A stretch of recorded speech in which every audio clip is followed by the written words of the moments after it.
మేడారం జాతరకు ఎడ్ల బండ్లు రావడం ఒక ఆచారం. ఎన్నో ఏళ్ల నాటి నుంచి ఈ ఆచారాన్ని కొనసాగిస్తున్నారు కొంతమంది భక్తులు. సమ్మక్కకు మొక్కుకొని పెద్ద ఎత్తున ఎడ్ల బండ్లలో జాతరలకు తరలివచ్చారు. ఈ విశేషాలను మా కరెస్పాండెంట్ ఇస్మాయిల్ అందిస్తారు.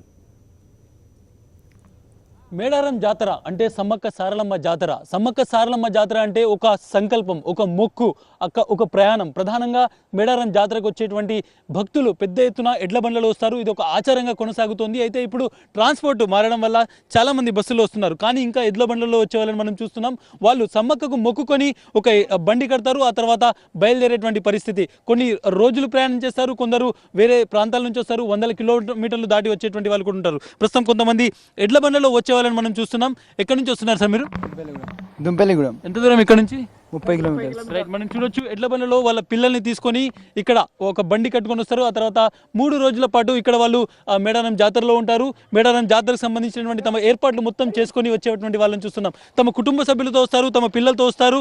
వాళ్ళు పిల్లలతో వచ్చి ఎడ్ల బండ్లలో ప్రధానంగా కొంతమంది మైళ్ళు ప్రయాణం చేసేటువంటి వచ్చే వాళ్ళు కూడా ఉంటారు. ఎడ్ల బండ్లలో రావడం అనేటువంటిది సమ్మక్కకు ఒక మొక్కు కట్టుకుంటే మొక్కుకుంటే ప్రధానంగా సమ్మక్క నీకు బండి కడతాము అనేటువంటి మొక్కు కట్టిన తర్వాత తమ మొక్కు తీర్చుకోవడానికి కూడా ఎడ్ల బండ్లలో వచ్చే వాళ్ళు ఉంటారు. ఒక కుటుంబం ఉంది ఇక్కడ. ఎక్కడి నుంచి వస్తున్నారు అడుగుదాం. ఎక్కడి నుంచి వస్తున్నారన్న మీరు? దుంపల్లిగూడెం నుంచి వస్తున్నారు.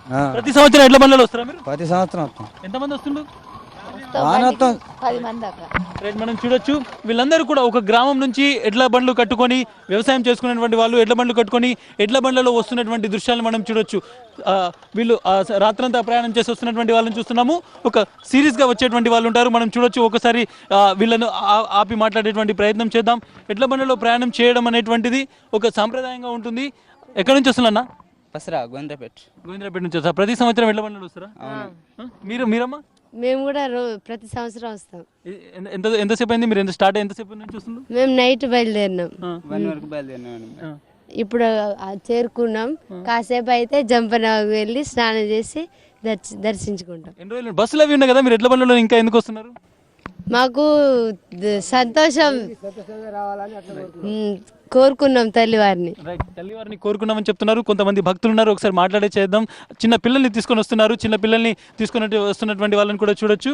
అమ్మ, ఎంత దూరం నుంచి వస్తున్నారు మీరు? మేము గోవింద్రపేట నుండి వస్తున్నామండి. అంత ముందు కంటే ఇప్పుడు ఫెసిలిటీ బాగుంది. మళ్ళీ అమ్మవారికి ఎందుకంటే మాకు కోరిన కోరికలన్నీ తీర్చడం వల్ల మేము సంతోషంగా బండ్లతో పిల్లలతో వస్తున్నాము.